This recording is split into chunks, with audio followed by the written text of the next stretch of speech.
Hola a todos, en el podcast de hoy vamos a continuar con nuestra serie sobre la historia del Islam.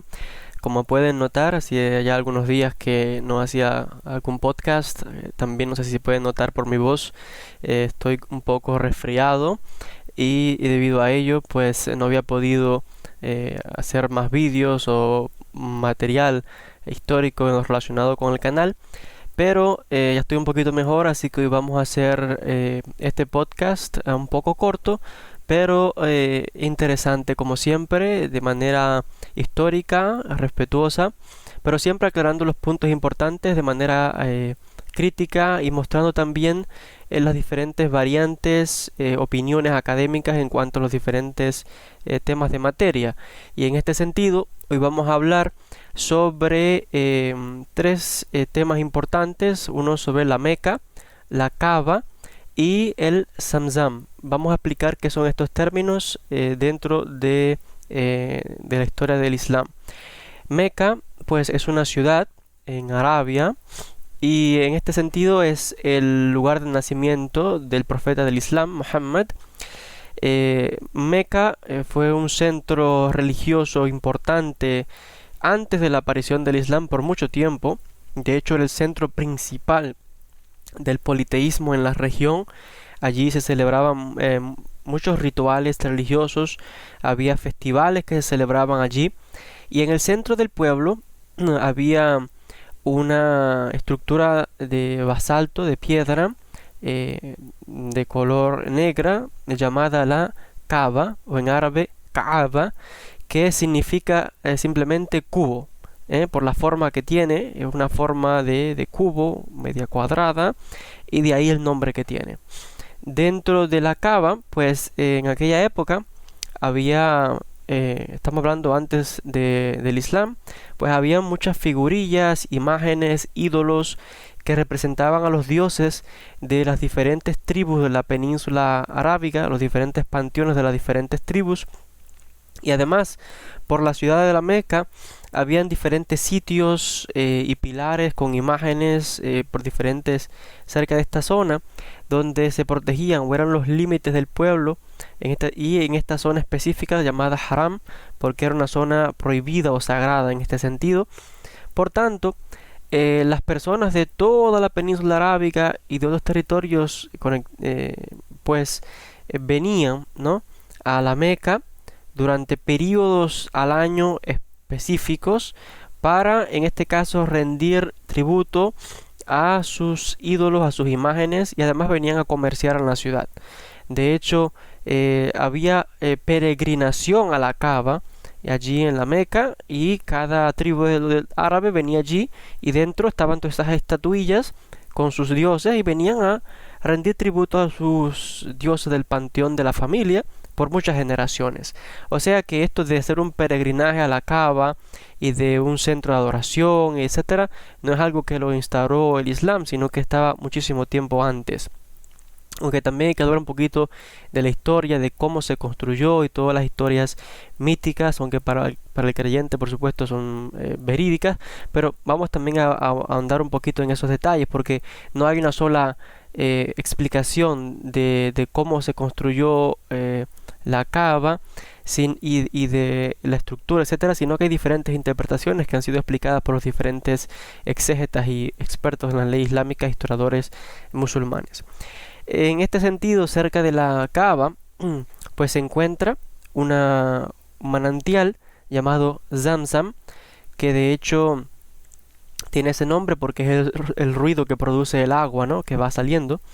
Y de acuerdo a la tradición islámica, en la literatura interpretativa llamado las historias proféticas, se nos dice que esta fuente fue la fuente que cuando Abraham echó de su casa a su hijo Ismael con su madre Agar, que les echa al desierto, dice que Dios le trajo a Ismael y a Agar una fuente de agua para que pudiesen beber y no morirse. Y esa fuente, el manantial, pues es que está este mismo día, según la tradición islámica, allí, y que se llama Zamzam. Y pues es un sitio, esta agua en este sentido, este manantial, se considera un agua sagrada. Y les tengo que decir que yo he tenido la oportunidad de beber de esa agua, porque esa agua no solamente pues, los que viven en Meca o en Arabia Saudí hoy día, sino que además se comercializa, etcétera. Y he probado esa agua y debo decir que es muy sabrosa. En este sentido también podríamos aportar un poquito acerca de la ciudad de la Meca. Se dice que Ismael, el hijo de Abraham, creció en la Meca, luego que Abraham le echa de la casa, y él se va con Agar hasta esta zona. Y dice el texto, las fuentes islámicas y de la tradición, de que con el tiempo Ismael y su padre Abraham son los que levantarían los fundamentos de lo que se construiría o llegaría a ser la Kaaba, lo que se llama también la casa de Dios, y se dice que Ismael sería el cuidador de este sitio. Se nos cuenta de que por supuesto luego de Ismael estaba toda la línea hasta que finalmente llega el profeta Muhammad, que se dice que es un descendiente de Ismael, y de acuerdo a la misma tradición islámica se nos dice, cuando se habla de Ismael, se habla de que era un inmigrante hebreo, porque si a Abraham se le llamaba Abraham el hebreo, sus hijos también se llamaban hebreos. Si Ismael era hijo de Abraham, pues era un hebreo. Y de hecho la tradición islámica dice que Ismael era un hebreo, un inmigrante, que llega a la zona de Arabia y se asimila con los locales para convertirse en árabe también como los de allí. Sé que esto puede sonar contradictorio porque se piensa de que los árabes son descendientes de Ismael, por tanto, ¿cómo puede ser que Ismael llega y ya había árabes en la península y él mismo se arabiza? Esto es un tema de debate, no voy a entrar en ese aspecto, ya estos son temas más profundos, esto es un material introductorio. En este sentido, con el tiempo, pues se nos habla de que pues allí fue un sitio sagrado e importante. Ahora, en cuanto a la Kaaba, ya les mencionaba que hay diferentes tradiciones, ¿no? En cuanto a su construcción, la famosa piedra negra que hay allí, que cuando vemos a los musulmanes haciendo el Hajj, y vemos gran masa de personas alrededor de la Kaaba, le dan 7 vueltas, algunos topan con la mano o besan la famosa piedra negra. En este sentido hay que apuntar que vamos a hablar un poquito acerca de toda esta tradición y del origen de cómo se construye la Kaaba. Hay que apuntar, ya les mencionaba, que el término Kaaba viene del árabe Kaaba, que significa cubo. Algunas veces se le llama al Kaaba al-Musharrafa, que en este sentido se encuentra en el centro de la mezquita más importante del Islam, que es el Masjid al-Haram. En este sentido también a la Kaaba se considera como Beit Allah, la casa de Allah, la casa de Dios, y que tiene un significado, ¿no? Como similar a lo que, por ejemplo, en el judaísmo tuvo en su momento el templo, pues para los musulmanes, en este caso la Kaaba es la casa de Dios. Y de hecho también determina la dirección hacia la cual los musulmanes cada día, 5 veces al día, se inclinan en oración. Determina la Qibla, la dirección hacia la donde orar. Ya les mencionaba de que cuando se hace el peregrinaje Hajj, pues musulmanes de diferentes partes del mundo vienen y le dan 7 vueltas en lo que se llama tawaf, y se nos habla de que no solamente esto ocurre durante el Hajj, sino también que se puede hacer durante el peregrinaje menor llamado Umrah, que también cualquier musulmán puede hacer a cualquier época del año. El Hajj sí ya es muy especial, un momento específico, pero el Umrah cualquiera lo puede hacer en cualquier época. En este sentido, en cuanto a cómo se construye la historia, ¿no? De cómo se construye la Kaaba, aquí hay diferentes interpretaciones. Siempre se cuenta la historia más corta, ¿no? Donde se nos dice que viene un ángel, algunos lo dicen Jibril, y le trae esta roca a Abraham, que se llama la famosa piedra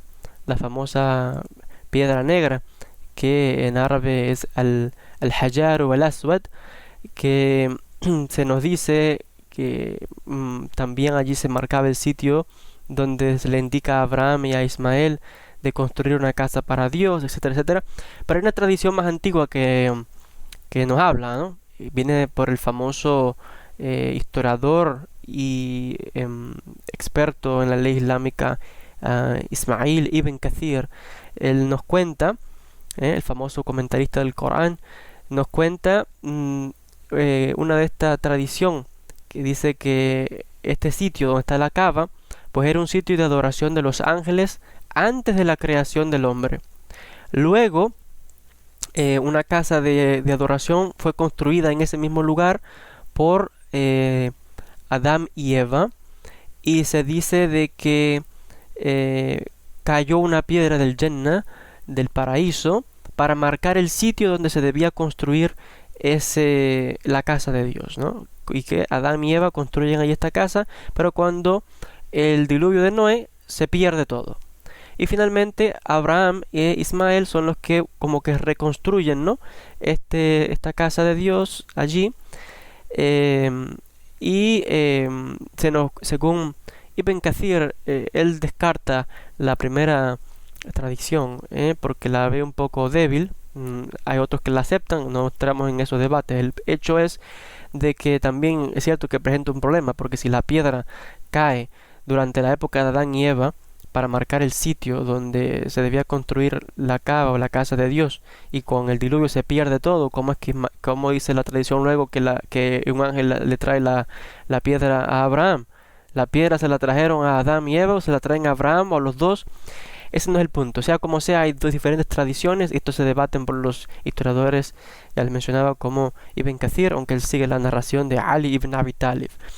En este sentido, se nos dice de que se habla de que esta fue la primera casa de Dios que existió en todo el mundo, de acuerdo a la tradición islámica. Incluso primero que el templo de Jerusalén, se dice que de acuerdo a la tradición islámica el templo fue construido luego. Y esta piedra negra, ya les mencionaba que este ángel se la trae a Abraham, de acuerdo a una historia, de acuerdo a otra se la traen a Adán y Eva. Sea como sea, hay más de una piedra. Hay una que se llama Maqam Ibrahim, que significa o es una piedra que Abraham usaba para como elevación, ¿no? Para subirse, para construir la estructura de la Kaaba. Y de hecho ambas piedras se consideran por los musulmanes como las estructuras originales que persisten. Aunque hay que apuntar que la piedra negra que vemos a veces, que se topa o se besa, en realidad en un momento es verdad que era una piedra como tal, compacta, pero aquí hay una historia larga que podríamos decir que en diferentes enfrentamientos entre musulmanes hubo un momento cuando los omeyas tenían rodeada Meca, lanzaron una catapulta y le dieron a la piedra negra, partieron en diferentes pedazos. Luego la piedra fue robada por otros musulmanes y la tenían en la mezquita, la devolvieron. Hay tantas historias aquí que al final la piedra se rompió en 7 pedazos, 7, 8 pedazos, y al final se tuvo que como que se pegó junta, y al final se ha puesto se volvió a colocar en el sitio donde se encuentra, y se le colocó como esta estructura plateada que la refuerza para que ya no se puede mover, evitando que vuelva a perderse o sea robada, etcétera, etcétera. Entonces aquí vemos diferentes explicaciones, tradiciones, cada cual al final dentro de la tradición islámica y las diferentes sectas o escuelas pues explica todos estos temas con más claridad, y sea como sea, forma parte de lo que ellos consideran la casa de Allah, Beit Allah, la casa de Dios. Entonces, algo interesante que apuntar en cuanto a esta piedra negra es que primeramente los musulmanes no adoran a esta piedra. Esto es algo errado que, por ejemplo, en el mundo occidental tienen, que ven a los musulmanes dando vuelta allí alrededor de la Kaaba y topan la piedra y la besan, creen que están adorando a la piedra. Esto es falso.